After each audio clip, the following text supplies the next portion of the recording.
কথায় কথায় হবে গল্প গাথা, কৃষিবিদের গবেষণা, সরকারের প্রণোদনা, জ্ঞানের কথা, তথ্য জানা, পরিশ্রমে আসে সফলতা।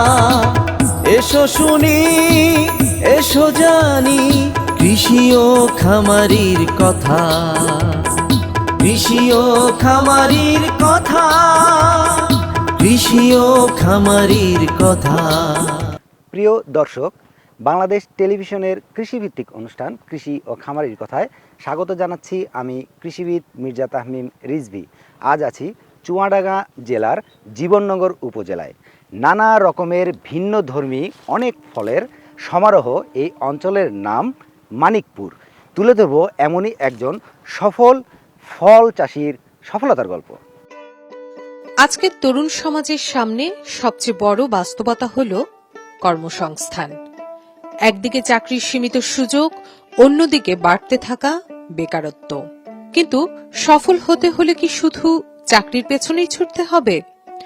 আজ আমরা তুলে ধরব এমন কিছু তরুণ উদ্যোক্তার গল্প, যারা চাকরির অপেক্ষায় বসে না থেকে কৃষিকে বেছে নিয়েছেন জীবনের সম্ভাবনাময় পথ হিসেবে,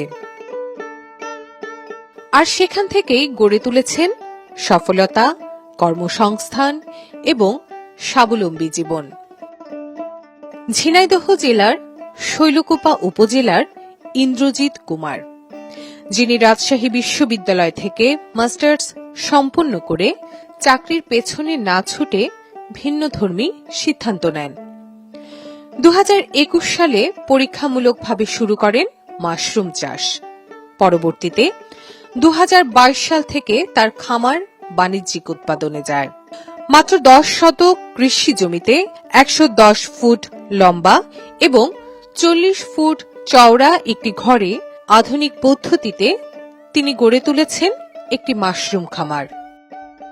ঘরের ভেতরে শক্ত সুতার তৈরি শিকায় স্তরে স্তরে ঝুলছে পলিথিনে মোড়ানো মাশরুমের স্পন প্যাকেট।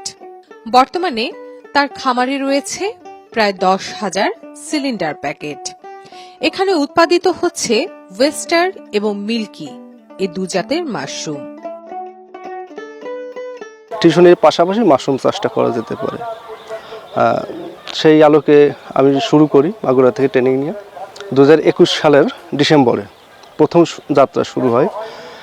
এরপরে গিয়ে 2022 সালের সেপ্টেম্বরে বৃহৎ আকারে যাত্রা শুরু হয়, আর সেই থেকে এখন পর্যন্ত চলতেছে। আমার শুরুটা ছিল 2 শতক জমি দিয়ে। 2 শতক জমির উপর ছোট একটা শেড তৈরি করে, ভাসমান শেড বলা হয়, সেই শেড তৈরি করে আমার যাত্রা শুরু ছিল। এখন আমার টোটাল প্রজেক্ট এরিয়া 5 বিঘার মতো। আমার এই খামার শুরুর দিক থেকেই শৈলকুপা কৃষি অফিস থেকে আমি সহযোগিতা পাচ্ছিলাম। দ্বিতীয় ধাপে গিয়ে কিছু আর্থিক সহযোগিতা পাই সাভার জাতীয় মাশরুম উন্নয়ন ইনস্টিটিউট থেকে। ওখানকার যিনি ডেপুটি ডিরেক্টর, উনি আমার ফার্ম উদ্বোধন করতে আসছিলেন। এসে আবার কর্মকাণ্ড দেখে উনি বললেন যে ঢাকাতে আসো। আমি ঢাকাতে গেলে ওনারা মিল্কি মাশরুমের উপর একটা স্পেশাল ট্রেনিং দেয়, আর সেই মিল্কি মাশরুম দিয়ে পরবর্তীতে মিল্কি মাশরুম চাষ করি। বিশেষ করে গরমের সময়, গরমের 9 মাস মিল্কি মাশরুম চাষ হয়, আর শীতের 3 মাস ওয়েস্টার। প্রথম উৎপাদন নিয়েই ছিলাম, বীজগুলো বাইরে থেকে কিনে আনতাম।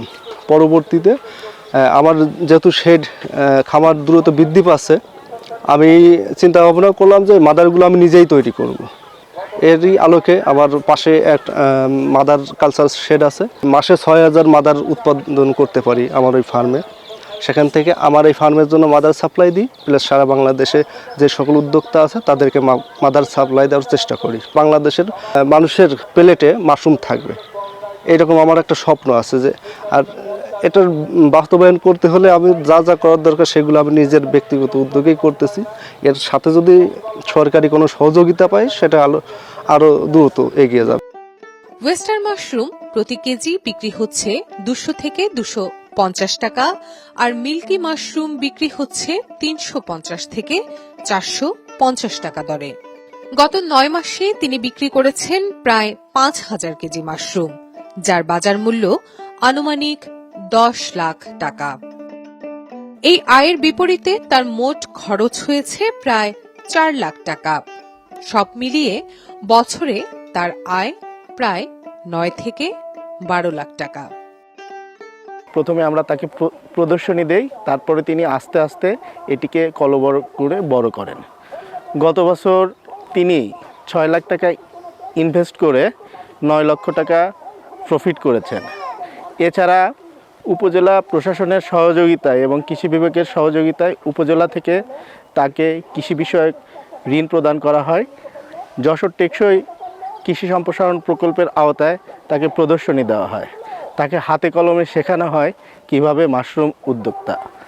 আজ তিনি সারা বাংলাদেশের 5টি মাশরুমের সেরা উদ্যোক্তার মধ্যে একজন।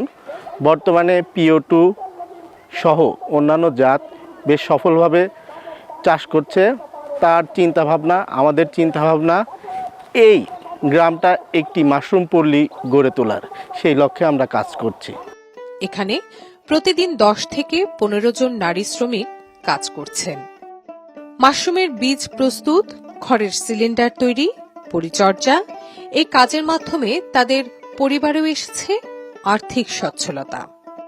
আমরা এখানে মাদার বানাই, প্যাকেট তৈরি করি, মাদার ইনোকুলেশন, অটোক্লেভ, এগুলো করি আমরা। এটা আমরা প্রশিক্ষণ নিয়েছি আমাদের ইন্দ্রজিৎ দাদা, এখানকার উদ্যোক্তা, ওনার কাছ থেকে আমরা প্রশিক্ষণ নিয়েছি। এরকম আরও আছে 10-12 জন মেয়ে মহিলা, আমরা দাদার দেশবন্ধু মাশরুম খামারে কাজ করি। চুয়াডাঙ্গা জেলার জীবননগর উপজেলার আরেক তরুণ উদ্যোক্তা সজল আহমেদ। কয়েক বছর আগেও যিনি ছিলেন একজন বেকার যুবক, চাকরির পেছনে না ছুটে তিনি স্বপ্ন দেখেছিলেন নিজের মতো করে কিছু করার। উপজেলা কৃষি অফিসের পরামর্শ এবং নিয়মিত সহযোগিতায় 2019 সালে মাত্র 7 বিঘা জমিতে বিদেশি জাতের কমলা এবং মালটার চারা রোপণ করেন তিনি। বর্তমানে তার বাগানের পরিমাণ প্রায় 139 বিঘা। এর মধ্যে 60 বিঘা জমিতে মালটা এবং 17 বিঘা জমিতে উন্নত জাতের কমলার চাষ করেছেন। তার বাগানে চাষ হচ্ছে Australian yellow king, American Naval এবং বাড়ি মাল্টা 1, যেগুলোর বাজার চাহিদা অত্যন্ত ভালো। সজল আহমেদের মিশ্র ফল বাগানে কমলা এবং মাল্টা ছাড়াও বাগানে ফাঁকা জায়গায় চাষ করছেন শৌখিন বিদেশি বিভিন্ন প্রজাতির ফল। তিনি ভিয়েতনাম থেকে সংগ্রহ করেছেন 12 মাসি লাল তেঁতুল এবং মিষ্টি জলপাই, ভিয়েতনামি সুস্বাদু মিষ্টি পিঙ্ক কাঁঠাল। সাধারণ কাঁঠালের তুলনায় এই কাঁঠালের স্বাদ বেশি এবং গন্ধ কম তীব্র। এই কাঁঠাল গাছে বছরের একাধিক সময়ে ফল ধরে থাকে। এছাড়াও ব্রাজিল থেকে সংগ্রহ করেছিলেন রোলেনিয়া জাতের সুস্বাদু আতা ফল। রোলেনিয়া অত্যন্ত মিষ্টি, সুগন্ধিযুক্ত একটি ফল। রোলেনিয়া আতা পরিবারের সদস্য হলেও এটি ভিন্ন প্রজাতি। আমরা এটা মিশ্র বাগান করেছি। এখানে আপনার কিছু আছে অ্যাভোকাডো গাছ লাগানো আছে, কিছু রামভুটান আছে, কিছু মিষ্টি জলপাই আছে। তারপরে আপনার সাথী ফসল হিসেবে এখানে পেয়ারা দেওয়া ছিল, পেয়ারাগুলো উঠে গেছে।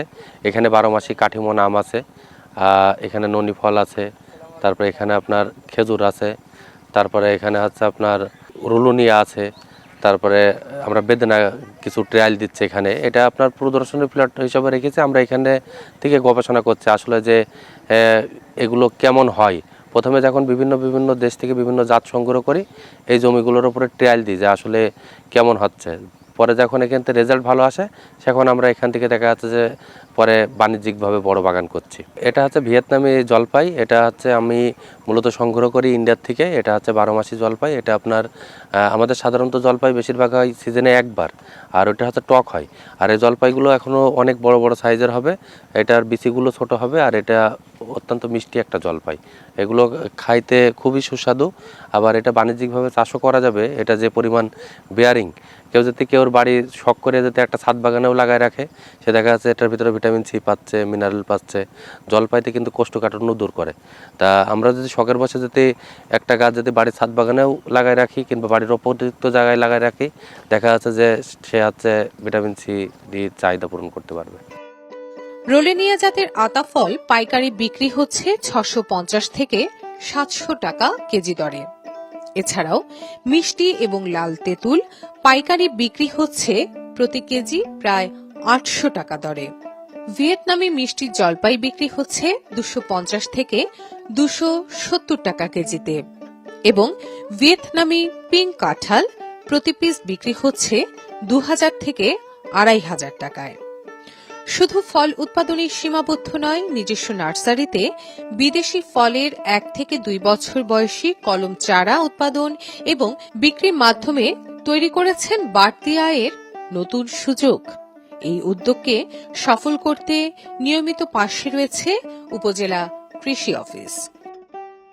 আমাদের কৃষি সম্প্রসারণ অধিদপ্তরের বিভিন্ন প্রকল্প আছে, বিশেষ করে আমাদের টেকসই প্রকল্পের বিভিন্ন ফল বাগান আছে। আমাদের মালটা আছে, তারপরে কমলা আছে, শরীফা আছে, জলপাই আছে। এগুলো আমরা তার এখানে দিই। সার্বিকভাবে আমরা সজলের পাশে আছি। তার সার্বক্ষণিক এখানে 10 থেকে 12 জন কাজ করে, রেগুলার যে কাজ করে যারা, তারাও ঠিক সজলের মতো দক্ষ আমরা তৈরি করেছি। আমরা বিভিন্ন প্রকল্প থেকে তাদেরকে আমরা ট্রেনিংয়ে ডাকি। আমার ব্লকেই এরকম 4 থেকে 5 জন বড় উদ্যোক্তা আছে। আর ছোট ছোট উদ্যোক্তার কথা যদি বলি, আমার ইতিমধ্যে 20 জন উদ্যোক্তা আছে। যেমন আমাদের ভার্মি কম্পোস্ট আছে, ট্রাইকো কম্পোস্ট আছে, তার মিশ্র ফল বাগান তো আছে, তারপর মাশরুম আছে, আমাদের এসএমই কৃষক আছে যেগুলো বীজ উৎপাদন করে। এরকম কৃষকও আমার ব্লকে ইনশাল্লাহ আছে। আরেকজন শৌখিন তরুণ উদ্যোক্তা রুহুল আমিন বিদেশি ফল হিসেবে পরিচিত আঙ্গুর চাষ করে দৃষ্টান্ত স্থাপন করেছেন। সেই সাথে কৃষিতে পরিবর্তনের ধারায় যুক্ত করেছেন এক নতুন অধ্যায়। বিদেশ থেকে আসা টসটসে আঙ্গুর, যা আমরা আকাশচুম্বী দাম দিয়ে কিনে খাই, সেই ফল জন্ম নিচ্ছে আমাদের দেশের মাটিতে। জীবননগর উপজেলার প্রায় 50 বিঘার বেশি জমিতে বিভিন্ন উদ্যোক্তার উদ্যোগে আঙ্গুর চাষ শুরু হয়েছে। এরই অংশ হিসেবে রুহুল আমিন প্রায় 1.5 বিঘা জমিতে পরীক্ষামূলকভাবে গড়ে তুলেছেন একটি আঙ্গুর বাগান। 3 বছর আগে শুরু করা এই বাগান এখন পরিপক্কতার পথে। এই বাগানে মূলত বাইকোনর জাতের আঙ্গুর চাষ করা হচ্ছে, যা রাশিয়া এবং ভারতের মহারাষ্ট্র অঞ্চল থেকে সংগ্রহ করা উন্নত জাত। লাল এবং সাদা 2 ধরনের আঙ্গুরই এখানে চাষ হচ্ছে এই বাগানে। আঙ্গুরগুলো আকারে বড়, রসালো এবং স্বাদেও বেশ উন্নত। আবহাওয়া এবং মাটির সাথে মিলিয়ে নেওয়ার সক্ষমতাও লক্ষ্য করা যাচ্ছে।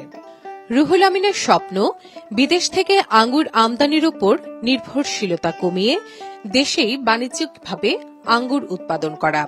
তিনি বিশ্বাস করেন সঠিক প্রযুক্তি, গবেষণা এবং সরকারি সহায়তা পেলে বাংলাদেশেও আঙ্গুর চাষ সফলভাবে সম্ভব। 2016 সাল থেকেই আমরা পর্যবেক্ষণমূলকভাবে আঙুর চাষ করতেছিলাম পরীক্ষামূলকভাবে। আমরা কিছু কিছু ভ্যারাইটিতে খুব ভালো রেজাল্ট পাই, যার পরিপ্রেক্ষিতে আমরা বিশ্বের বিভিন্ন দেশ থেকেই অনেকগুলো ভ্যারাইটি কালেকশন করি। প্রায় 12 থেকে 12 বিঘা জমিতে আমরা আঙুর চাষ করতেছি। আমাদের এখানে প্রায় 40টার উপর ভ্যারাইটি আছে। ইনশাআল্লাহ কিছু কিছু ভ্যারাইটি খুব ভালো রেজাল্ট দিতেছে, কিছু কিছু ভ্যারাইটি এখনও পরীক্ষামূলকভাবে আছে। আমরা আশাবাদী যে আমাদের বাংলাদেশের মাটিতে আমরা খুব ভালোভাবেই আঙুর সফলভাবে চাষ করতে পারবো। আমাদের এখানে প্রায় 40টার উপরে জাত নিয়ে আমরা কাজ করতেছি। আমাদের গত বছর কিছু জাত ছিল যেগুলো প্রোডাকশনে ছিল, আলহামদুলিল্লাহ এই বছর কিছু জাত প্রোডাকশনে আছে, যেটা ফেব্রুয়ারি থেকে মার্চে আমরা হারভেস্ট করব। ইনশাআল্লাহ বাজারে আমাদের এই জাতগুলো আপনারা দেখতে পাবেন, খুব ভালোভাবেই ইনশাআল্লাহ আমরা এটা সেল করতে পারবো। আর এই আঙুরটা বাংলাদেশের কৃষকদের ক্ষেত্রে, বাংলাদেশের কৃষির ক্ষেত্রে খুব গুরুত্বপূর্ণ ভূমিকা রাখবে। জীবননগর উপজেলা কৃষি অফিসও এই উদ্যোগে পাশে রয়েছে। নতুন একটি ফল আমার এখানে আবির্ভাব হয়ে গেছে আমার জীবননগর উপজেলা, সেটা হচ্ছে আঙুর। আমরা একদিন জানতাম পুরাটাই বিদেশি এটা, কিন্তু সেই আঙুর আমার জীবননগর এখন চাষ হচ্ছে। আমার এই উপজেলাতে বর্তমানে প্রায় 7 হেক্টর জমিতে আঙুরের চাষ আছে। গতবার আঙুর হয়েছে, আঙুর খেতে মিষ্টি আছে, হয়তো বেশি 2-1টা হচ্ছে, কারণ বেশিটা সিডলেসও করা যাচ্ছে। এটা একটা সম্ভাবনাময়, কারণ এটা কিন্তু আপনার বৃষ্টি সহ্য করতে পারে না। যখন আপনার ফলটা আসবে তখন যদি আপনি সেটা বৃষ্টি পায় তাহলে কিন্তু ফল নষ্ট হয়ে যাচ্ছে। সেই ক্ষেত্রে এটা যদি বাণিজ্যিক আপনি করতে হয়, সেটা আপনাকে শেডের ব্যবস্থা করতে হবে, অথবা কারণ আপনার এটা কিন্তু একটা ট্রিটমেন্টের উপর ডিপেন্ড করে যে আপনি কখন ফুল নেবেন, সেটা আপনার উপর ডিপেন্ড করে। আপনাকে ফুলটা এমন সময় নিতে হবে যখন আপনি বৃষ্টি পাবেন না, মানে ফলটা যখন হারভেস্ট করবেন বা যখন ম্যাচিউর হবে, যখন বৃষ্টি না থাকে, ওই টাইমটাকে বিবেচনা করে আপনাকে ফল নেওয়া লাগবে। তাহলে এই আঙুরের একটা সম্ভাবনা এখানে আছে আমার দেশে। তাহলে সেক্ষেত্রে আমরা যদি আঙুর আমরা উৎপাদন করতে পারি, তাহলে কিন্তু আমরা আমাদের যে বিদেশ থেকে আমদানি সেটা আমাদের কমবে, বৈদেশিক মুদ্রা আমাদের সাশ্রয় হবে, আমাদের কৃষকের উন্নয়ন ঘটবে, কৃষির উন্নয়ন ঘটবে, এবং আমার দেশ আমরা অর্থনীতি আমরা আরো এগিয়ে যাবো আশা করি। এই তরুণ উদ্যোক্তাদের গল্প আমাদের একটি কথাই বলে, চাকরির পিছনে না ছুটে সঠিক পরিকল্পনা এবং পরিশ্রমের মাধ্যমে কৃষিও হতে পারে সম্মানজনক এবং লাভজনক পেশা। চাকরির বিকল্প চিন্তা করুন, কৃষিকে সম্ভাবনার জায়গা হিসেবে দেখুন। সফলতা একদিন নিজেই ধরা দিবে আপনার হাতে। দর্শক, এই ছিল আমাদের আজকের আয়োজন। আমাদের কৃষি ও খামারির কথা অনুষ্ঠানে উদ্বুদ্ধ হয়ে তৈরি হচ্ছে নতুন নতুন অনেক উদ্যোক্তা। আগামীতে আবারও নতুন কোনো বিষয় নিয়ে নতুন কোনো জায়গায় আপনাদের সামনে হাজির হব। সে পর্যন্ত ভালো থাকবেন, সুস্থ থাকবেন, বাংলাদেশ টেলিভিশনের সাথে থাকবেন।